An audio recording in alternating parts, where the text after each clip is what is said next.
Des experts, des astuces. L'émission complice de votre vitalité. Isabelle Huot. Il y a 4 adultes sur 5 qui seront victimes d'au moins une crise de mal de dos dans leur vie. C'est mon cas. J'ai hâte d'entendre mon spécialiste. Le spécialiste, c'est Denis Boucher, docteur en médecine expérimentale. Et j'ai hâte de t'entendre, Denis, parce que moi qui étais adepte beaucoup de planches à voile et que je me suis prise à mes 40 ans dans un stage de planche à voile à lever ma voile pleine d'eau. Puis tu sais, la douleur là, dans le bas du dos lancinante qui m'a jamais quittée depuis, si bien que j'ai été obligée d'annuler mon sport préféré. Moi, je faisais du slalom de ski nautique en monoski. Je m'entraînais dans un circuit. Wow! Mais impressionnante! Là, oui, j'ai été assez sportive à l'époque, mais depuis que j'ai ces maux de dos chroniques depuis 14 ans, c'est très difficile. Et là, je trouve que c'est un sujet qui arrive à point parce que tu as d'autres statistiques à nous présenter. Il y a beaucoup de Québécois qui sont touchés, même à manquer le travail parce qu'ils ont trop mal au dos, là. Oui.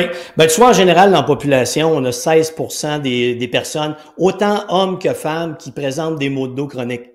Et c'est presque l'équivalent, là, j'avais ça, de l'hypertension, de l'arthrite ou de l'arthrose. Donc, c'est un problème de santé publique qui est majeur. Mm-hmm. La problématique d'un maux de dos, je t'explique ce qui se passe dans notre corps, dans notre cerveau et dans notre biomécanique quand on a mal au dos. À quelque part, au niveau lombaire, quand tu forces trop, tu bouges mal ou il y a de l'usure récurrente, il y a quelque chose qui déchire, ça va être les fibres musculaires, ça va être au niveau des tendons. Et là, tu as une douleur qui s'installe. Ton cerveau, pour te protéger, lui, qu'est-ce qu'il fait? Il va tendre ta musculature. Il va vouloir t'empêcher de bouger, là. C'est dur, comme ça. Et toi, quand tu essaies de bouger, tu essaies de lutter contre cette tension musculaire-là excessive. Et la problématique, c'est que tu vas te blesser de façon récurrente parce que, ton cerveau, parce que tu as de la douleur, il a oublié de bouger correctement. Ça, c'est la phase numéro 1. C'est vrai. Parce que la douleur reste très intense. En tout cas, moi, je sais que je cours chez le chiro. C'est le seul qui, avec une manipulation, je me dis, je me sens soulagée. Ouais, parce que là, tu vas avoir, si tu as un déplacement de vertèbre, ce qui arrive souvent avec les maux de dos, ton chiro le replace, tu es soulagé temporairement. Mm-hmm. Mais ça va revenir de façon récurrente parce que tu n'as pas réglé l'ensemble de la problématique qui est réapprendre à bouger correctement, recréer de l'endurance et recréer de la force au niveau de tes muscles lombaires. Ça, je trouve ça très intéressant quand tu mentionnes que le principal déterminant des maux de dos, là, c'est la force de la ceinture abdominale. José Lavigueur me disait la même chose. Isabelle, si tu as mal au dos, c'est que tu as une faiblesse au niveau des muscles abdominaux. J'ai dit, je le sais tellement. Donc, c'est ça la première chose à faire, renforcer sa ceinture abdominale. Non, même pas Isabelle. Il faut que je t'arrête. Non, non, parce que là, c'est l'erreur majeure. Les gens vont s'en aller en gym.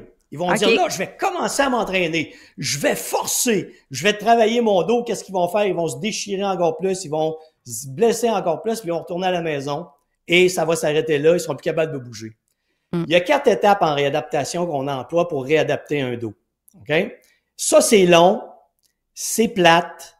Ça prend de la patience. Ça prend du courage. Et c'est donc pas tout le monde qui veut suivre un processus de réadaptation comme ça. Mais sauf que quand tu as fait un processus comme ça, c'est que tu as réglé tes maux de dos pour le reste de ta vie. Ça veut pas dire que tu n'en auras pas d'autres. Ça veut dire que tu comprends comment les régler. Je t'explique les 4 phases. Ça vaut l'investissement de temps. Là, tu me dis les 4 phases, là, on s'enligne sur 1 an de réadaptation, 6 mois? 4 mois. 4 mois. Parfait. Ouais, pour moi, chaque phase est 1 mois environ. OK. La phase de contrôle moteur, où tu vas enseigner à la personne à reprendre conscience de ses muscles par des mouvements simples pour dire, hey, voici, ton dos doit bouger dans ce sens-là, ta colonne doit être mobile. Je vais te faire quelque chose, c'est pas très beau, c'est pas très esthétique, Isabelle, mais ça, c'est une colonne vertébrale. Mm-hmm. Sa job, c'est de répartir la charge que tu ressens dans ton dos en se déroulant, en pliant. Mais quand tu es blessé, là, ça fait ça comme ça. C'est droit. La colonne n'a plus de mobilité. Donc, il faut que tu rééduques toute cette belle petite musculature locale au niveau de tes lombaires pour que ta colonne puisse retrouver ses degrés de liberté. Au lieu d'être pris dans un tas de muscles tendus, c'est ce que tu lui donnes. La deuxième étape, c'est la mobilisation. Maintenant que tu comprends comment ton dos doit bouger, faut que tu répètes les mouvements de façon assez souvent, de façon plus souvent. En tout cas, plus souvent répéter ces mouvements pour que tu te rappelles et que ça devienne automatique, que ta colonne se mobilise dans tous les angles de mouvement sans que tu aies y penser. L'autre étape, quand tu es rendu là, tu développes l'endurance. C'est là qu'on va ramener des mouvements répétitifs avec des charges légères, jusqu'à temps que tu reconstruises l'endurance de ton dos. Et l'endurance de ton dos, c'est tes petits rejets qui se réactivent, tes petits rejets qui vont prendre l'énergie des protéines, lipides, glucides et envoyer l'énergie à tes muscles pour te dire, OK, maintenant, on a assez d'énergie pour bien fonctionner. Et la dernière phase, c'est la phase avec plus de charge pour renforcer ta musculature. Et là, tu vas te rendre compte que ta colonne est totalement libre, là. Au lieu d'être pris dans un pain de muscles tendus, elle est libre de bouger. Elle a l'endurance pour faire des mouvements de façon répétée et elle a la force pour soulever des charges quand tu le fais bien. Quand tu parles de soulever des charges, c'est pas des squats qu'on fait pour son dos, là. Ça serait quoi l'exercice qu'on fait pour renforcer en étape 4 avec des charges? Ben, écoute, c'est assez simple. Je vais te remettre avec des bandes de résistance. Parce que, imagine que tu es debout, Isabelle, les jambes largeur des épaules. Tu tiens une bande de résistance et je te fais faire des flexions de bras. Tu vas dire, Denis, mon dos travaille pas quand je fais des flexions de bras. Je vais dire, c'est totalement faux, Isabelle, parce que toute la charge doit passer par ta colonne vertébrale, aller jusque dans tes jambes et être redistribuée. Donc, les muscles de ton dos vont travailler. Et c'est là que je vais te ramener dans un programme d'entraînement sans squat, avec l'utilisation de tes bras, tes épaules, tes jambes sur des extensions de jambes, des extensions dorsales, pour être capable de reconstruire ta musculature. Mais je te ferai pas faire de folie et essayer de lever 300 livres sur le bench ou faire un squat avec 500 livres. C'est clair. Qui fait ce programme-là? Est-ce que c'est un kinésiologue ou un physiothérapeute? Écoute, physiothérapeutes sont excellents en phase aiguë. Quand tu commences à avoir mal, ils vont te donner des exercices de base, te réadapter. Mais si les maux de dos sont récurrents, et que ça dure depuis longtemps, ce que tu dois comprendre, c'est que tu as besoin d'une rééducation motrice. Tu as des kinésiologues qui sont spécialisés en rééducation motrice et là, eux vont te faire vivre le processus dont je te parle. Et il y a beaucoup d'étudiants à l'Université de Sherbrooke en kinésiologie qui sont spécialisés en réadaptation. C'est vraiment un beau programme. Alors, au lieu d'endurer vos maux de dos puis de souffrir, ben ça, c'est la base. Essentielle. Et le programme, ben on peut le faire à la maison une fois qu'on le fait avec l'entraîneur. C'est souvent des exercices qu'on peut faire à la maison dans le confort de son foyer. Donc, d'instaurer ça en fait dans la routine d'entraînement le matin pour, après ça, avoir toute la flexibilité de bouger à nouveau et dans mon cas, peut-être de refaire du slalom en ski nautique. Ben oui, mais c'est faisable. La douleur était tellement vive là, dans le bas du dos là, que j'hésite.